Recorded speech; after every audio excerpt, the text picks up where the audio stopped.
Hello everyone, welcome to our channel. So आज हम chapter number 6 manufacturing industries को discuss करेंगे। So on the occasion of Diwali, Harish went to a market with his parents. Diwali का माहौल था। हरीश जो है वो अपने पेरेंट्स के साथ मार्केट जाता है। उसने कुछ शूज़ और कुछ कपड़े वगैरह खरीदे। उसकी जो मम्मी थी उन्होंने बर्तन, चीनी, चाय और दिया वगैरह खरीदे। हरीश ने ये ऑब्जर्व किया कि जो मार्केट है उसके अंदर शॉप्स ही शॉप्स है और शॉप्स के अंदर बहुत सारा आइटम्स सेल के लिए है।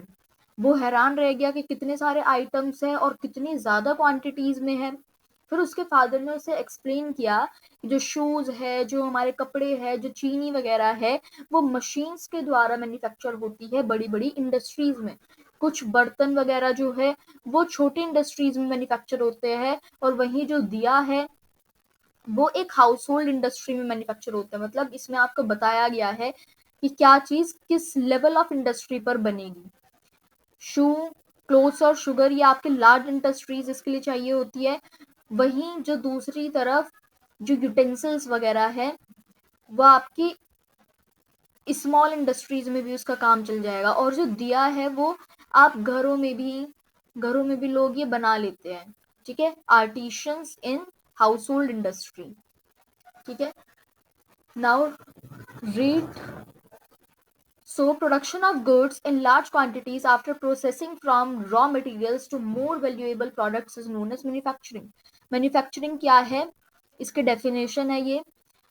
जब हम गुड्स का प्रोडक्शन करते हैं, जब हम किसी भी चीज का प्रोडक्शन करते हैं बहुत ही बड़ी क्वांटिटी में, तो जो वो प्रोसेस होता है रॉ मटेरियल से जो वैल्यूएबल प्रोडक्ट्स का जो ये पूरी प्रोसेसिंग चलती है, इसे हम कहते हैं manufacturing. Production of goods in large quantities after processing from raw materials to more valuable product. मतलब उसका रॉ मटेरियल है। अब जैसे शुगर केन है, अब आप चाय बनाते हो तो वो आप क्या गन्ने का रस उसके अंदर डालते हो चाय के अंदर? नहीं।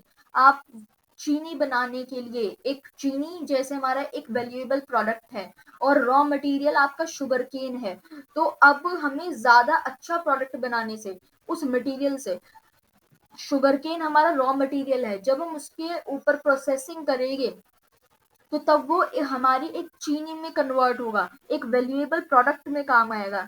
क्योंकि हम चाय में भी चीनी डालेंगे। ठीक है, तो ये हमारा मैन्युफैक्चरिंग है, production of goods in large quantities after processing. Production of goods in large quantities after processing from raw materials to more valuable products is called manufacturing. क्या आपको पता है कि मैन्युफैक्चर की पेपर भी मैन्युफैक्चर होता है would say? Would say paper manufacture होता है। शुगर केन से शुगर बनती है। आयरन और स्टील कैसे बनते हैं? आयरन ओर से। ठीक है, और एल्यूमिनियम हमारा बॉक्साइट से बनता है। ठीक है, एल्यूमिनियम किससे बनता है? बॉक्साइट से। क्या आपको ये भी पता है कि जो हमारे कपड़े हैं जैसे कि यार्न वगैरह, वो भी एक इंडस्ट्रियल प्रोडक्ट है। जो यार्न के कपड़े होते हैं, क्योंकि ये सिंथेटिक फाइबर होता है यार्न, इसे ह्यूमन बींग्स खुद जनरेट करते हैं, तो ये एक इंडस्ट्रियल प्रोडक्ट है, ये भी इंडस्ट्रीज में ही बनता है। People employed People employed in the secondary activities manufacture the primary materials into finished goods. जो लोग हैं वो सेकेंडरी एक्टिविटीज में एम्प्लॉयड होते हैं, वो प्राइमरी मटेरियल्स को एक फिनिश्ड गुड्स देते हैं। देखो, अब जो भी हमारी सेकेंडरी एक्टिविटी, आपने कितने टाइप की एक्टिविटीज पढ़ी है? 3 टाइप की एक्टिविटीज पढ़ी है, प्राइमरी, सेकेंडरी, टर्शरी। जो सेकेंडरी एक्टिविटीज वाले लोग हो गए, हम बेसिकली इनका बहुत ज्यादा रोल होता है कि कोई भी, जैसे आपके प्राइमरी सेक्टर से आपका रॉ मटेरियल आया, वो प्राइमरी मटेरियल हो गया। ठीक है, अब उसे एक फिनिश्ड गुड्स बनाएंगे वो। जैसे शुगर शुगर केन से चीनी बनाएंगे, सेकेंडरी सेक्टर का ही तो ये काम है। तो जो भी लोग सेकेंडरी एक्टिविटीज में एम्प्लॉयड होते हैं, वो प्राइमरी मटेरियल्स को फिनिश्ड गुड्स में मैन्युफैक्चर करते हैं। जो भी वर्कर्स है वो the workers employed in steel factories, car, breweries, textile industries, bakeries etcetera fall into this category. तो सेकेंडरी एक्टिविटी में कौन कौन से लोग आते हैं? जो भी वर्कर्स स्टील की फैक्ट्री में काम कर रहे हैं, कार की बैटरी में, ब्रेवरीज की फैक्ट्री में, टेक्सटाइल इंडस्ट्री में, बेकरीज में, या फिर ये सेकेंडरी सेक्टर में ही आते हैं। देखो ब्रिवरीज का क्या मतलब है वो मैंने यहाँ पर लिख दिया है। क्या है ब्रिवरीज का मतलब? Breweries a place where beer is made commercially, जहाँ पर बेसिकली आपका अल्कोहल बनता है उसे हम ब्रिवरीज कहते हैं। तो वो भी आपका सेकेंडरी एक्टिविटी का ही एक पार्ट है। Some people are employed in Some people are employed in providing services. In this chapter, we are mainly concerned with manufacturing industries which fall in the secondary sector. तो इस chapter में हम basically manufacturing industries के बारे में ही बात करेंगे, जो कि बेसिकली आपके सेकेंडरी सेक्टर में आती है। The economic strength of a country is measured by the development of manufacturing industries. देखो हम किसी भी कंट्री के डेवलपमेंट को कैसे देखते हैं कि भाई उस कंट्री में कितनी ज्यादा इंडस्ट्रीज है। जैसे हम यूएसए वगैरह में देखेंगे कि भाई हम कैसे कहते हैं कि इंडस्ट्रीज है, यहाँ पर डेवलपमेंट हो रहा है। और किसी कंट्री में अगर हमें इंडस्ट्रीज नहीं मिलेगी तो हम ये मानते हैं कि डेवलपमेंट नहीं हो रहा है किसी कंट्री का। तो जो इकोनॉमिक स्ट्रेंथ है कंट्री की, उसे हम कितनी ज्यादा मैन्युफैक्चरिंग इंडस्ट्रीज वहां पर डेवलप हो रही है उससे ही मेजर करते हैं।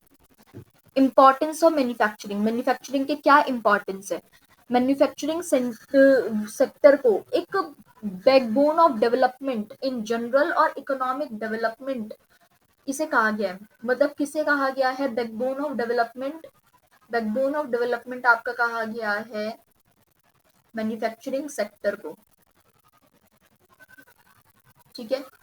Manufacturing industries not only help in modernising agriculture, manufacturing industries सिर्फ एग्रीकल्चर को मॉडर्नाइज करने में मदद नहीं करती है, which forms the backbone of our economy. देखो बैकबोन ऑफ डेवलपमेंट किसे कहा है? मैन्युफैक्चरिंग सेक्टर को। और बैकबोन ऑफ इकोनॉमी किसे कहा है? एग्रीकल्चर को। ठीक है। तो मैन्युफैक्चरिंग इंडस्ट्री सिर्फ हमारे एग्रीकल्चर को मॉडर्नाइज करने में मदद नहीं करती है, बल्कि वो हमारी इकोनॉमी को की बैकबोन की तरह फॉर्म करती है। ये रिड्यूस करती है कि हैवी डिपेंडेंस कि लोगों की एग्रीकल्चरल इनकम पे हो।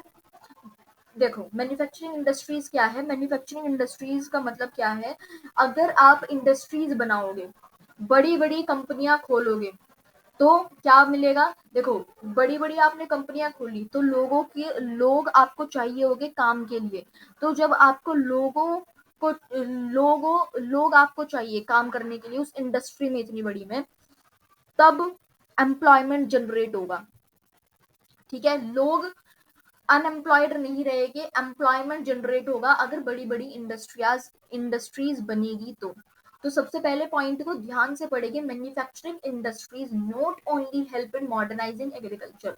जो अगर हम इंडस्ट्रीज बनाते हैं तो सिर्फ हम एग्रीकल्चर की ही मदद नहीं कर रहे कि सिर्फ अगर मतलब वो शुगर केन बन रही है एग्रीकल्चर से, एग्रीकल्चर शुगर केन हमें दे रहा है तो मैन्युफैक्चरिंग इंडस्ट्रीज उसका शुगर बना रही है।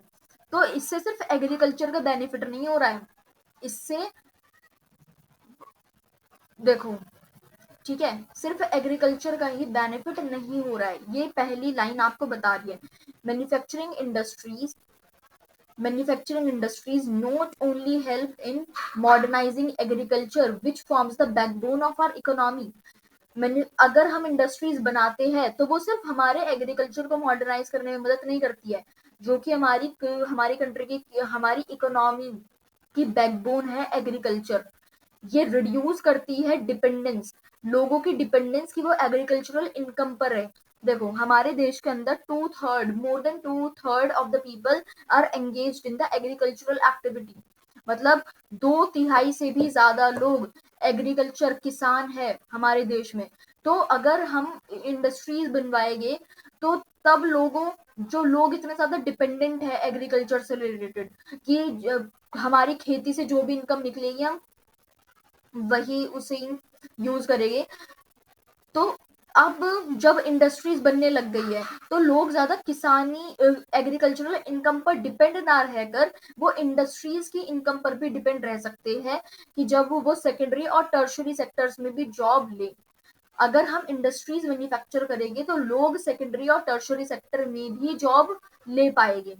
ठीक है, अब देखो कोई भी इंडस्ट्री है, उसने मटेरियल बनाया, अब उसे ट्रांसपोर्ट करना है तो ट्रांसपोर्ट के लिए टर्शरी सेक्टर काम आएगा। तो ये सारे कहीं ना कहीं इंडस्ट्रीज से ही इंटरलिंक्ड है।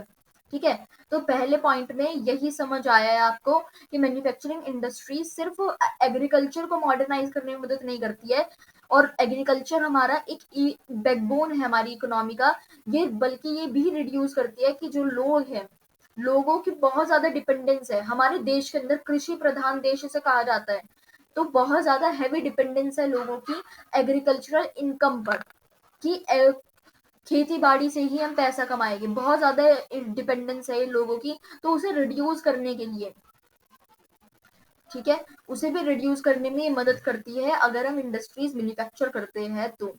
ठीक है, और इससे हम जॉब्स भी प्रोवाइड कर सकते हैं सेकेंडरी और टर्शरी सेक्टर के अंदर। ठीक है, तो मैन्युफैक्चरिंग इंडस्ट्रीज क्या है? Manufacturing industries not only help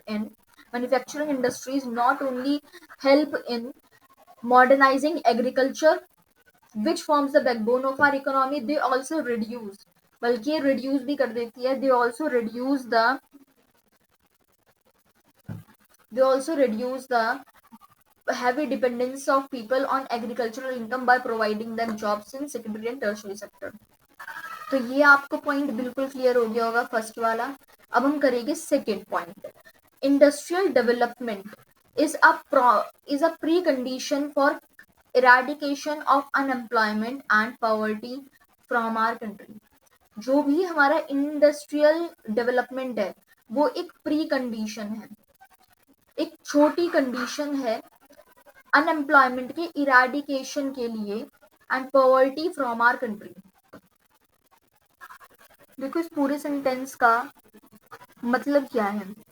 अगर आप इंडस्ट्री में डेवलपमेंट करेंगे, मतलब अगर आप इंडस्ट्रीज वगैरह बनवाएंगे तो उसके डेवलपमेंट में सबसे पहली शर्त ये होगी, अगर आप इंडस्ट्रियल डेवलपमेंट करवाएंगे तो सबसे पहली ये शर्त होगी कि इंडस्ट्रियल डेवलपमेंट से अनएम्प्लॉयमेंट और पावर्टी कंट्री से खत्म हो जाएगी, नाश हो जाएगा बिल्कुल।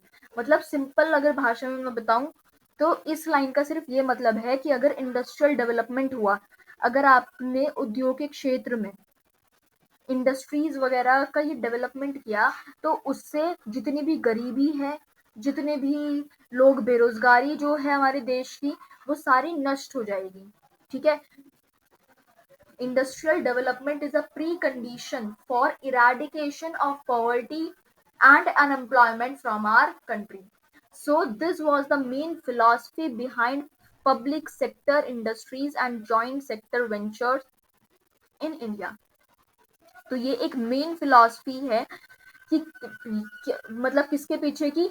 पब्लिक सेक्टर इंडस्ट्रीज और जॉइंट सेक्टर वेंचर्स हमारे इंडिया के अंदर, यही एक उनकी मेन फिलॉसफी है कि अगर इंडस्ट्रियल डेवलपमेंट हुआ तो पॉवर्टी और अनएम्प्लॉयमेंट के लिए ये एक इराडिकेशन होगा। ठीक है, industrial development is a precondition for eradication of unemployment and poverty from our country. This was the main philosophy behind public sector industries and joint sector ventures in India. It was also aimed at bringing down regional disparities by establishing industries in tribal and backward areas। ये भी M किया गया था कि अगर हम regional disparities को लाएंगे तो उससे ट्राइबल और बैकवर्ड एरियाज में भी हम इंडस्ट्रीज इस्टेब्लिश कर पाएंगे। मतलब देखो इनका एम क्या था, क्योंकि इसका इंडस्ट्री का एक पॉइंट क्या हमने पढ़ा है कि अगर इंडस्ट्रियल डेवलपमेंट हुआ तो देश की सारी अनएम्प्लॉयमेंट और पॉवर्टी नष्ट हो जाएगी। ठीक है, यही पढ़ा हमने। ठीक है, इंडस्ट्रियल डेवलपमेंट, इराडिकेशन हो जाएगा अनएम्प्लॉयमेंट और पॉवर्टी का। तो ये एक मेन फिलॉसफी है पब्लिक सेक्टर इंडस्ट्रीज और जॉइंट सेक्टर वेंचर्स के बीच में। अब इससे ये भी एम किया गया कि जो भी रीजनल डिस्पैरिटीज है उसे इस्टेब्लिश किया जाएगा। देखो, रीजनल डिस्पैरिटीज अगर हम लाएंगे, देखो एक इंडस्ट्रीज के फॉर्मेशन का ये भी एम है कि जो भी एक क्षेत्र के अंदर जो भी डिस्पैरिटीज होती है, मतलब जितनी भी विभिन्नताएं होती है एक रीजन के अंदर, कितने ज्यादा डिफरेंसेस जो होते हैं, रीजनल डिफरेंसेस या फिर रीजनल डिस्पैरिटीज, अगर हम उन एरियाज के अंदर इस इंडस्ट्रीज को इस्टेब्लिश कर देंगे। और ये कहाँ पर रीजनल डिस्पैरिटीज होती है? ट्राइबल और बैकवर्ड एरियाज में। ठीक है, ट्राइबल एंड बैकवर्ड एरियाज में इस टाइप की ये जो रीजनल डिस्पैरिटीज होती है ये इंडस्ट्रीज में इस्टेब्लिश उसे कम करने में भी ये मदद करेगी। ठीक है, अगर हम इंडस्ट्रीज एस्टैब्लिश करेंगे तो। हमने 2 पॉइंट्स पढ़े हैं, इन्हें चलो दोबारा से देख लेते हैं क्या कह रहे थे ये। देखो, अगर हमने इंडस्ट्रीज मैन्युफैक्चर की तो ये सिर्फ हमारे एग्रीकल्चर को मॉडर्नाइज करने में मदद नहीं करेगी, जो कि हमारी इकोनॉमी की बैकबोन है, बल्कि जो लोग इतने ज्यादा डिपेंडेंट है कि एग्रीकल्चरल इनकम पर ही जो लोग इतने ज्यादा डिपेंडेंट है, अगर हम इंडस्ट्री बनाएंगे तो वो एंड मतलब सेकेंडरी और टर्शरी सेक्टर में भी काम करना चाहेंगे। दूसरा, एक इंडस्ट्रियल डेवलपमेंट जब होगा तो अनएम्प्लॉयमेंट और पॉवर्टी कम होगी। ठीक है, और एक मेन फिलॉसफी है कि जो पब्लिक सेक्टर इंडस्ट्रीज है और जो जॉइंट सेक्टर वेंचर्स है इंडिया में, ये उनकी एक मेन फिलॉसफी है।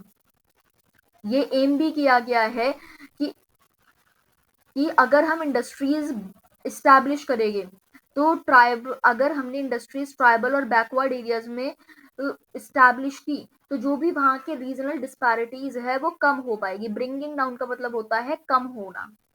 ठीक है, नेक्स्ट देखते हैं, export of manufactured goods expands trade and commerce and brings in much needed foreign exchange. अगर हम मैन्युफैक्चर्ड गुड्स को एक्सपोर्ट करेंगे तो इससे ट्रेड एंड कॉमर्स बहुत फैल जाएगा।